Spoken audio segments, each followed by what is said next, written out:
యోహాను సువార్త 9వ అధ్యాయం మొదటి వచనం.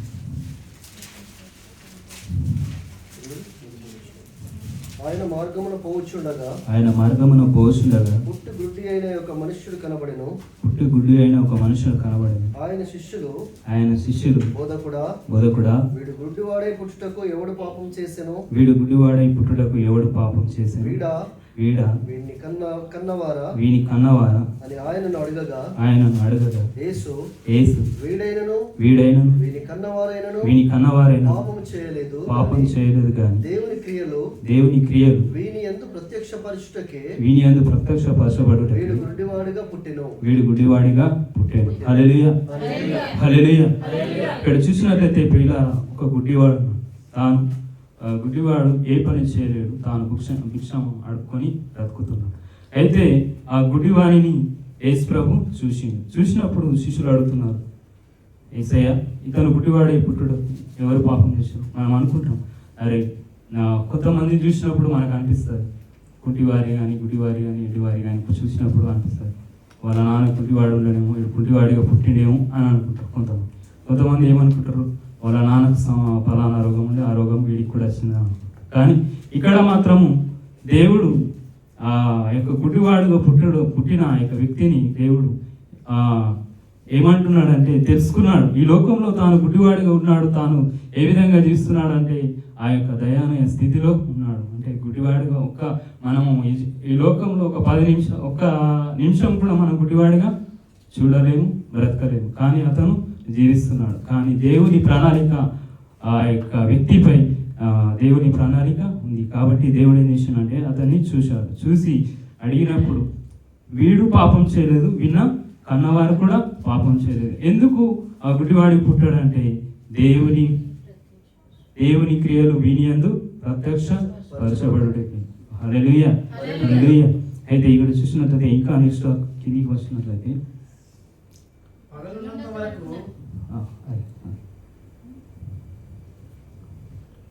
ఇక్కడ చూసినట్లయితే ప్రభు ఆ యొక్క గుడ్డివాని దగ్గరికి వచ్చి ఆ గుడ్డివాని స్వస్థపరుస్తాడు. ఎక్కడ అంటే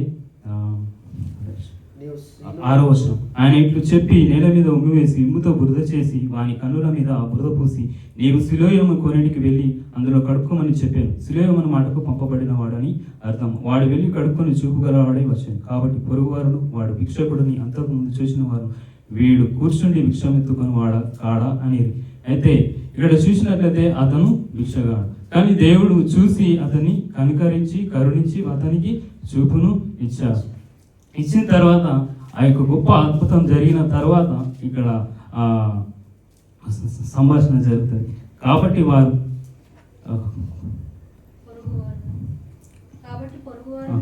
కాబట్టి పొరుగువారును వాడు భిక్షకుడని అంతకుముందు చూసిన వారు వీడు కూర్చుని భిక్షమెత్తుకొని వాడు కాడా అనేది. వీడే అని కొందరును, వీడు కాడు వీని పోలిన ఒకడని మరికొందరు, అయితే వాడైతే నేనే అని చెప్పాను. అయితే ఇది యేసు ప్రభు ఇంత గొప్ప అద్భుతం చేసినప్పుడు తాను ఈ పరిసయ్యులు అక్కడ చాలా మంది ఉంటారట. ఆ యొక్క 11వ వచనం. వాడు యేసు వాని కన్నులు ఎలా తిరగనని వాడిని అడగగా వాడు యేసు అని ఒక మనుషుడు బురద చేసి నా కన్నుల మీద పూసి నీవు సిలోయాము కొనడికి వెళ్ళి కడుక్కోమని నాతో చెప్పాను.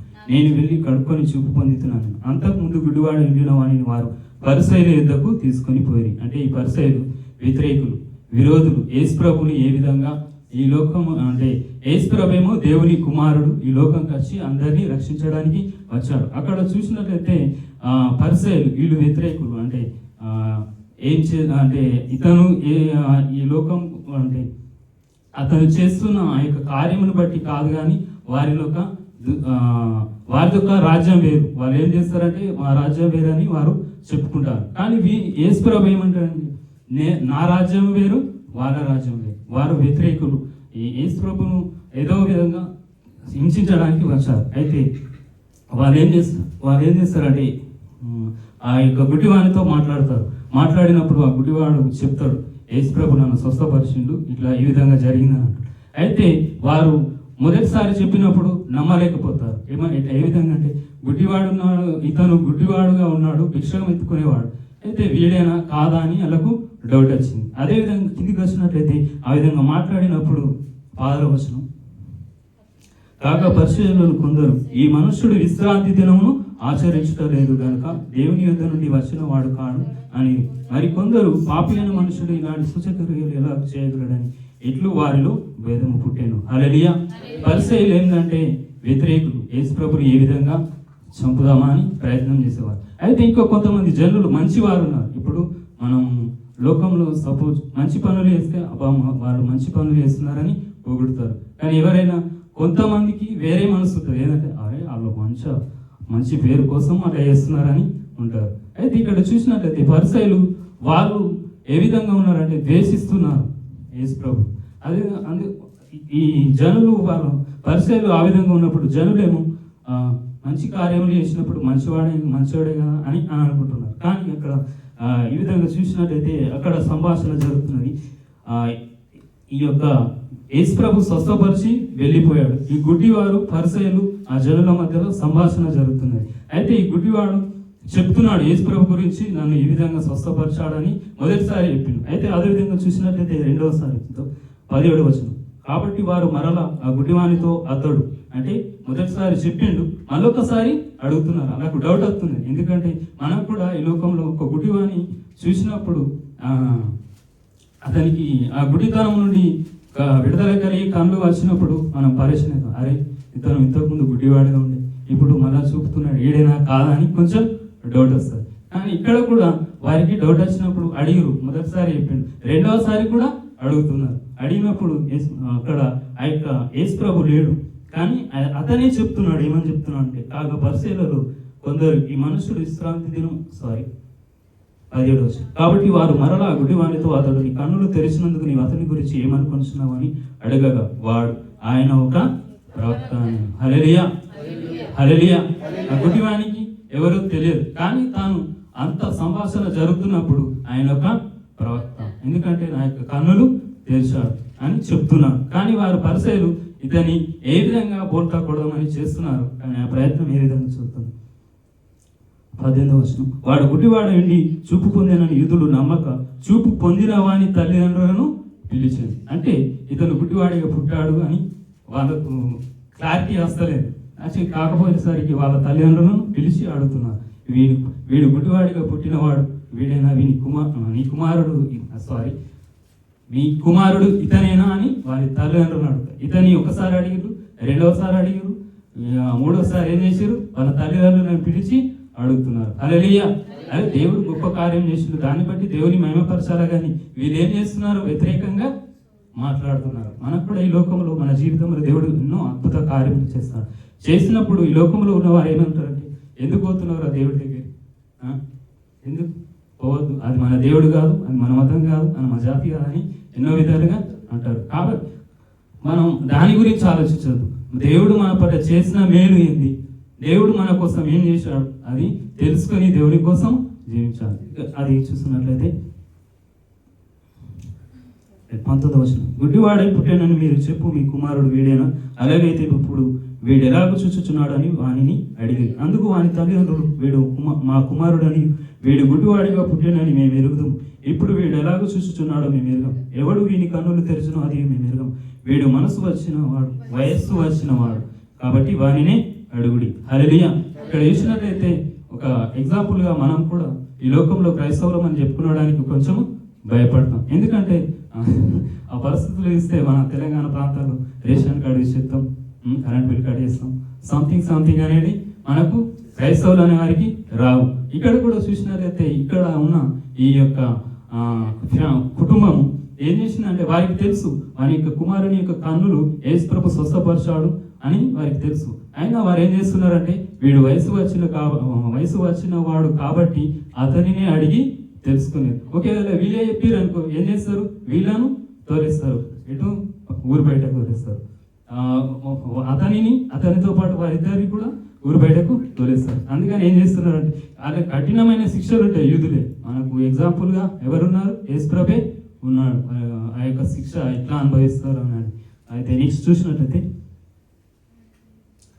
22వ వచనం. వాని తల్లిదండ్రులు యూదులకు భయపడి అలాగూ చెప్పిరి. ఎందుకైనా ఆయన క్రీస్తు అని ఎవడైనాను ఒప్పుకొనిన ఎడల వాని సమాజ మందిరంలో ఉండి వెలివేతులని యూదులు అంతకు ముందు నిర్ణయించుకొని ఉండేది. ఇక్కడ చూసినట్లయితే యూదులు, పరిసయ్యులు వీళ్ళందరూ ఉన్నారు. అయితే మనం అదే విధంగా చూసినట్లయితే 25వ వచనం. వాడు అంటే ఎవరు? ఆ యొక్క కన్ను ఆ యొక్క గుడ్డివాడికి పుట్టినవాడు ఏమంటున్నాడు చూడండి. ఆయన పాపియో కాడు నేను ఎరగాను, ఒకటి మాత్రం నేను ఎరుగుదు, నేను గుడ్డివాడనేంటి ఇప్పుడు చూచుచున్నాను, అందుకు వారు ఆయన నీకేమి చేశానని మళ్ళా అడుగుతున్నారు. అయితే మనం అదే విధంగా చూసినట్లయితే అందుకు 28వ వచనం. అందుకు వారు నీవే వాని శిష్యుడవు, మేము నీ శిష్యులం కాము, మోసే శిష్యులమని చెప్తున్నారు. ఇంత కార్యం జరిగినప్పటికీ వారు యేసు ప్రభును నమ్ముతలేరు, యేసు ప్రభు దేవుడని ఒప్పుకుంటలేరు, దేవుని కుమారుడని ఒప్పుకుంటలేరు. కానీ ఇంత జరిగినప్పుడు ఆ యొక్క గుడ్డివాడు మాత్రం ఏమంటున్నాడు? ప్రవక్త అని తెలుసుకున్నాడు, నిజమైన దేవుని కుమారుడని తెలుసుకున్నాడు. 30వ వచనం.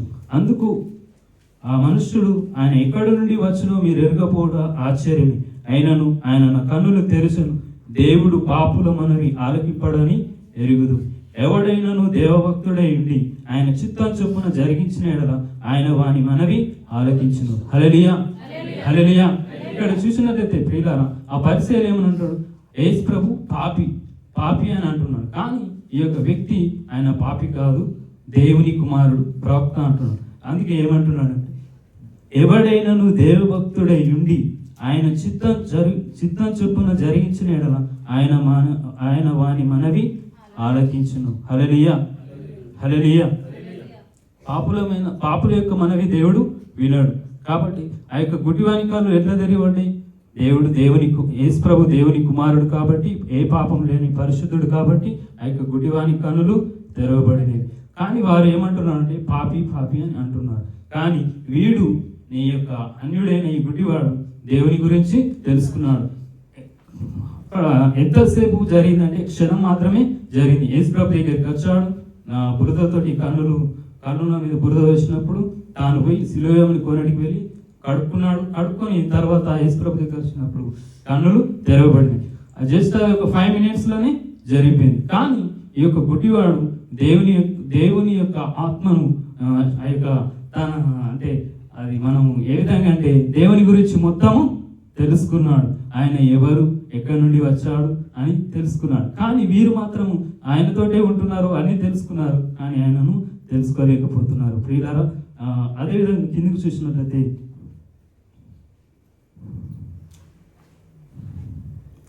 32వ వచనం.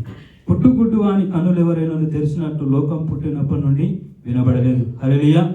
ఒక పుట్టుగుడ్డు వాని కన్నులు ఎవరైనా తెరిచినట్టు లోకం పుట్టినది మొదలుకొని అంటే ఈ యొక్క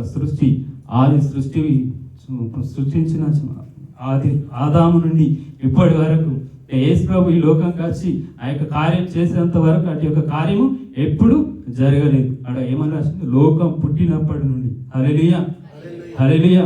ఏదైనా జరగాలి కార్యం అంటే అది దేవుని వల్లనే జరుగుతుంది. ఎగ్జాంపుల్గా మనకు కొంతమంది కన్నులు లేని వాళ్ళకు ఆపరేషన్ చేసి గుడ్డి వారికి వేరే కన్నులు పెడతారు. పెట్టినప్పుడు కొన్ని రోజులు బాగానే ఉంటారు, ఒక 1 month 2 months బాగానే ఉంటారు. తర్వాత ఏమవుతుందంటే అది ఒక కన్ను మాస్కలు అవుతుంది. ఎందుకంటే మా ఇంటి పక్క వారికి ఒక చూసిన నేను కొన్ని రోజులు ఆమె గుడ్డిగా ఉండేది. తర్వాత ఆపరేషన్ చేసిన తర్వాత కొన్ని 1 week 1 month దాకా మంచిగా నడిచింది. తర్వాత ఏమైందంటే మా ఊరు అయిపోయింది. తర్వాత ఎప్పటి స్థితిలోకి వెళ్ళిపోయింది. నాకు బాగా అనిపించింది. ఆ విధంగా అయింది. అయితే ఇక్కడ చూసినట్టే దేవుడు స్వస్థపరిచిన యొక్క గుడ్డివాని కన్నులు ఇప్పటి వరకు సజీవంగానే చూస్తున్నాడు అన్నట్లు. హల్లెలూయా. కాబట్టి ప్రియులారా, ఇక్కడ చూసినట్టే ఈ సంభాషణ అంతా జరిగిన తర్వాత ఆ యొక్క పరిసయ్యులు యూదులు ఏం చేస్తారంటే ఎన్నో వచనం అంటే 34వ వచనం. అందుకు వారు నీవు కేవలం పాపమై పుట్టినవాడు, నీవు మాకు బోధింపవచ్చితో అని వానితో చెప్పి వాని వెలివేసిరి. హల్లెలూయా. ఇంతగానో సంభాషణ జరిగింది, ఇంత గొప్ప అద్భుతమైన కార్యం జరిగింది పరిసయ్యుల మధ్య, యూదుల మధ్య. ఈ యొక్క గుడ్డివాడు అంతగానో బోధ చేసింది. హల్లెలూయా.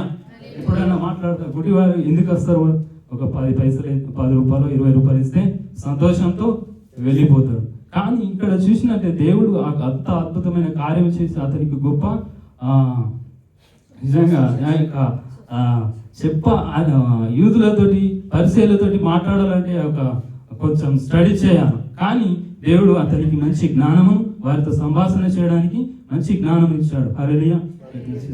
చివరగా అందుకు వారు, నీవు కేవలం పాపమే పుట్టినవాడు, నీవు మాకు బోధింపవచ్చుతో అని వానితో చెప్పి వాని వెలివేసిరి. పరిసయ్యులు వానిని వెలివేసిరి అని యేసు విని వానిని కనుగొని, నీవు దేవుని కుమారుని అందు విశ్వాసం ఉంచుచున్నావా అని అడిగాను.